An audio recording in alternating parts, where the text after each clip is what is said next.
Adoro il pane in cassetta, trovo sia buonissimo e con il giusto tocco rustico che profuma di casa. Preparalo insieme a me. Nella ciotola di una planetaria munita di gancio vado a inserire le 3 farine.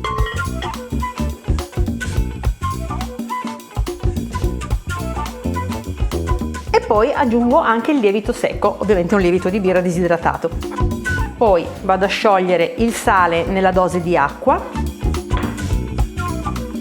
Chiudo la mia planetaria, la aziono, aggiungo il sale insieme all'acqua a filo e poi anche un cucchiaino di miele.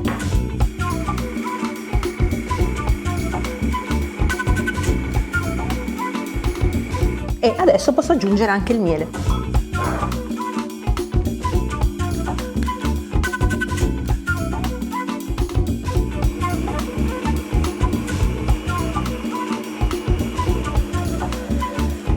L'impasto, come vedi, si è attorcigliato intorno al gancio, quindi adesso vado ad unire poco alla volta l'olio. Ne aggiungo un po', lo faccio completamente assorbire dall'impasto e poi aggiungo l'altro. Ci vorranno almeno 4-5 aggiunte.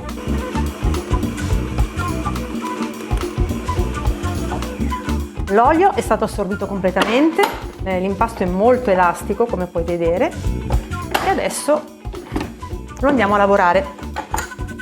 Innanzitutto ungo leggermente con dell'olio il piano di lavoro, così potrò lavorare l'impasto senza aggiungere altra farina e senza far appiccicare appunto l'impasto al piano.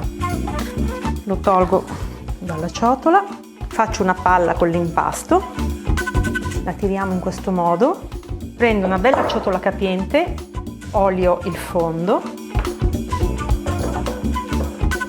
e ci metto l'impasto dentro.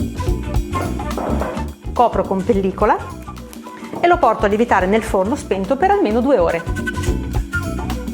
Ed ecco il mio impasto. Olio sempre la superficie del piano di lavoro, perché adesso andremo a fare le pieghe di rinforzo, quelle che serviranno a dare più struttura al pane, perché come vedi è un impasto piuttosto morbido. Lo sgonfio leggermente, lo vado a tirare. Poi la prima piega consiste nel portare il lato superiore verso il centro, il lato inferiore verso il centro, la parte sinistra verso il centro e così per la destra. Giro il mio impasto, copro con la ciotola e lo lascio riposare per mezz'ora. È trascorsa la mezz'ora, prendo il mio impasto e lo sgonfio di nuovo. Qui ho il mio stampo che ho imburrato e infarinato, potete usare anche lo staccante se volete e infarinare leggermente. Vado a piegare i bordi verso l'interno in questo modo e poi vado ad arrotolare.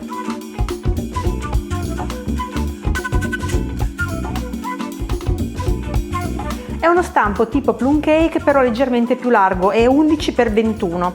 Prendo quindi l'impasto e lo metto all'interno.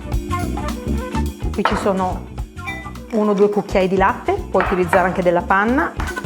Ci rompo dentro un uovo, lo sbatto e vado a spennellare la superficie del mio impasto.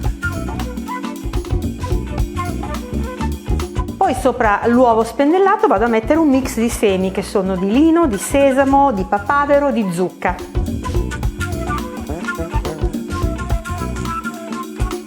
Ed ora lo porto a lievitare nel forno spento per almeno mezz'ora. L'impasto deve arrivare ai bordi del nostro stampo. Il pane è lievitato ed è arrivato al bordo, come vedi. Ora lo inforno a 190 gradi in modalità statica per 30 minuti.